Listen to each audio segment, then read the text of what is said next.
For many years, the principal endpoint for approval of new drugs by the US FDA, and I think by the European Medicines Association, has been an improvement in survival of a new drug compared to a standard. There's also been some thought of allowing improved quality of life to play a role, but by and large, it's required improved survival. That made a lot of sense many years ago when the new drug, basically, you would measure a new drug's effect by did it produce a remission and how long that remission lasted. And many years ago, once the patient had relapsed from a remission or never entered remission, their life expectancy was very short. So you could say how long they lived reflected how well the new medicine did. So there was a natural link between survival time and approval of a drug. If a drug improved survival time, well, it made sense to approve it. But if you said, what is the biggest change that you've seen in your professional lifetime? It's the ability to keep people longer out of remission than was ever dreamed possible before. And that reflects, to some extent, better so-called salvage therapies. For example, people could be transplanted in relapse. But most importantly, what it reflects is tremendous improvement in supportive care. In particular, antifungal therapy. Because the major infectious disease problem in people with AML has long been fungal infections. And when I first started at MD Anderson in 1978, the only antifungal drug was really amphotericin B. And it was very difficult to give. People would have these bad chills. They'd be getting Demerol for the chills. But the worst thing about it was that it didn't work. It only worked if a blood count recovered and if a patient went into remission. But now there are several new antifungal drugs, or echinocandins, new ISALs, etc., to where the problem has been really mitigated. So now you can see people live a lot longer out of remission than was ever possible. And we just did this very preliminary analysis that really needs to be worked on some more. But what it suggested was that people these days, their survival time is comprised half of the time in remission, but also half the time out of remission. Well, if a new drug measures how long they do in remission, but not how long they do out of remission, well, then it's pointless to approve it based on survival. Because once the drug is stopped, then how long the patient lives depends on what's done after. So let's say you have a randomized trial, and you have the new drug and the old drug. And in both cases, relapse occurs 6 months after the treatment begins. But in the case of a new drug, people who've got the new drug, they're treated more vigorously for whatever reason they get the treatment, and they live another 6 months. People who failed the new drug, people are less enthusiastic. They said, I've tried, I want to stop. They live another 2 months, just because the treatment after relapse was less whatever. So now you have a difference in survival, but it didn't reflect the effectiveness of a new drug. And the same could happen vice versa. So what that says is that survival is confounded. It's not a pure endpoint. The second problem with survival is, from a patient standpoint for sure, is that when, let's say you get the old therapy and somebody else gets the new therapy. Well, when your disease fails to respond to the old therapy, you'd probably say, well, now can I have the new therapy? Could I cross over from the whatever arm, the standard arm, to the new arm? But if you did that, it's possible the differences in survival would be narrowed, because now people who failed the old therapy are getting the new therapy.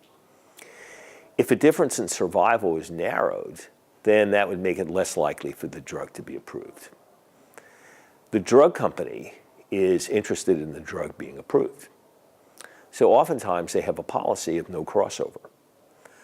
So in other words, what's good for the drug's approval, what's good for the pharmaceutical company and for future patients, is not good for the patient of today, because they said, gee, I was already unlucky enough to get the old therapy, and now you're saying I can't get the new therapy. So there's really an ethical dimension to the crossover thing. And so that's a problem when you use survival as an endpoint. So those are two problems with survival as an endpoint. Well, what else could you use? Well, what might make more sense is just to say, okay, we're going to count the amount of time for which the new drug worked, and once it stopped working, that's the end of what we're counting. That's called event-free survival. In other words, how long you live without an event. And an event is you didn't go into remission or you relapsed. So the advantage of that is you can allow crossover, and you're not confounded by what happened after the event occurred. It also takes perhaps less time to observe an event than it does to observe someone die. But still people would say, is there any relationship between event-free survival and survival? You just got through saying that people can live longer after the event occurs.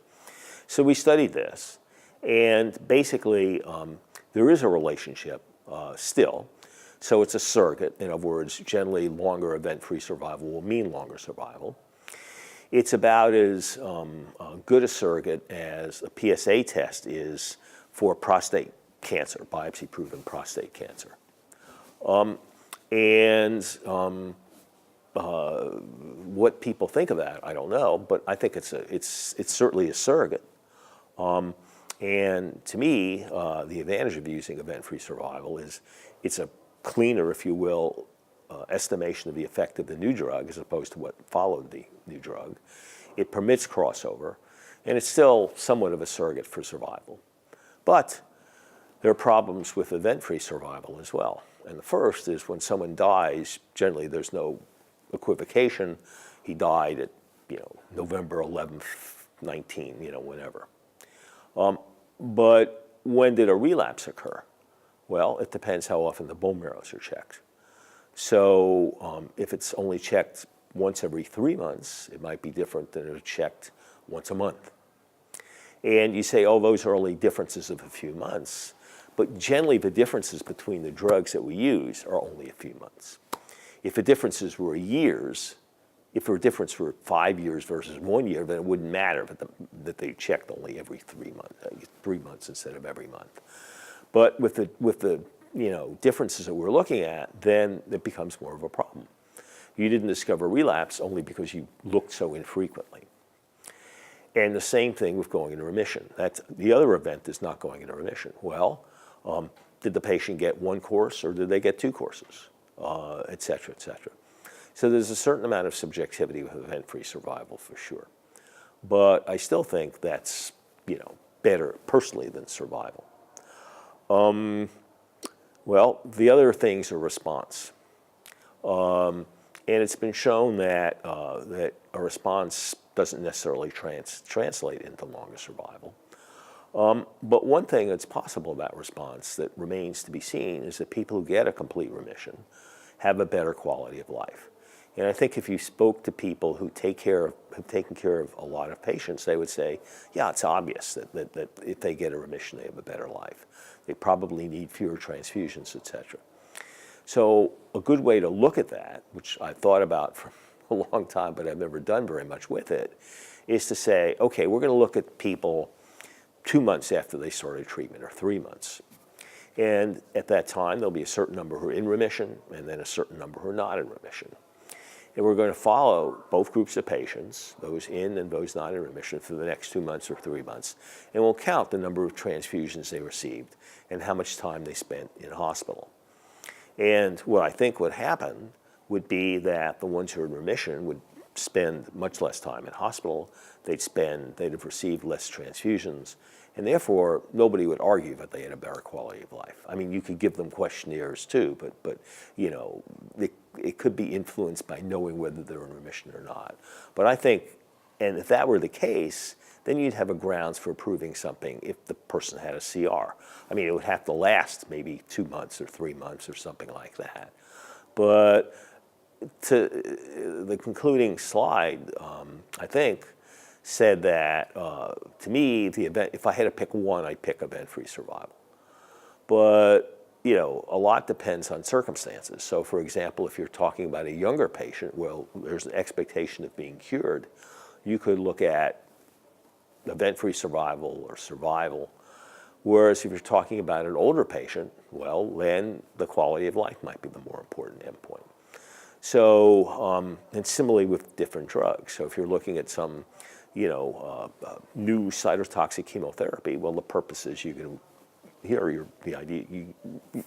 intent is the drug is going to work by curing the patient. So there you'd be more interested in survival. Whereas if a less aggressive therapy, you'd be more interested in the quality of life or something like that.